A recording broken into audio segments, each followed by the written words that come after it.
இந்தியாவுக்கு உரம் தட்டுப்பாடு வருமா? வரும். அதுக்காக தான் கவர்மெண்ட் நெறைய புது புது ஸ்டெப் எடுத்துட்டு இருக்காங்க.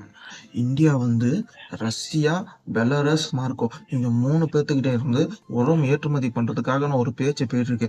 என்ன ரீசன் என்னன்னா, மிடில் ஈஸ்ட்ல ஸ்ட்ரெய்ட் ஆஃப் ஹார்மோஸ் ப்ராப்ளம்னால, அதே நேரத்துல சைனாவும் நமக்கு போதுமான சப்போர்ட் குடுக்கல. கேஸ் சப்ளை ப்ராப்ளம்னால நமக்கு யூரியா புரொடக்ஷன் ரொம்பவே அஃபெக்ட் ஆகுது. இந்த சிச்சுவேஷன் ரொம்ப சீரியஸ்ன்னு இல்ல. யூரியாவும், டிஏபியும் நம்ம கிட்ட போதுமான அளவு இருக்கு. ஆனா 425 to $600 பெர் டன்னுக்கு ஏறும் அப்படிங்கிற மாரி சொல்றாங்க. கவர்மெண்ட் இப்போ எல்லா இடத்துலயும் டைவர்சிஃபை பண்ணிட்டு இருக்காங்க.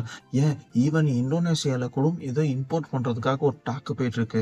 எதுக்காக இந்த மாதிரி பண்றாங்கன்னா, ஜூன் டு ஜூலைல கரீப் கிராப் ஸ்டார்ட் ஆயிரும். அப்ப என்ன ஆகும்னா ஃபெர்டிலைசர் ஷார்டேஜ் அதிகமாவே வரும். இதை கண்ட்ரோல் பண்றதுக்காக தான் கவர்மெண்ட் இவ்வளவு பண்ணிட்டு இருக்காங்க. இந்த மாதிரி அக்ரிகல்ச்சர் டிப்ஸுக்கு மேலும் இந்த கிராமத்து ஸ்டார்ட் அப் சேனலை சப்ஸ்கிரைப் பண்ணுங்க.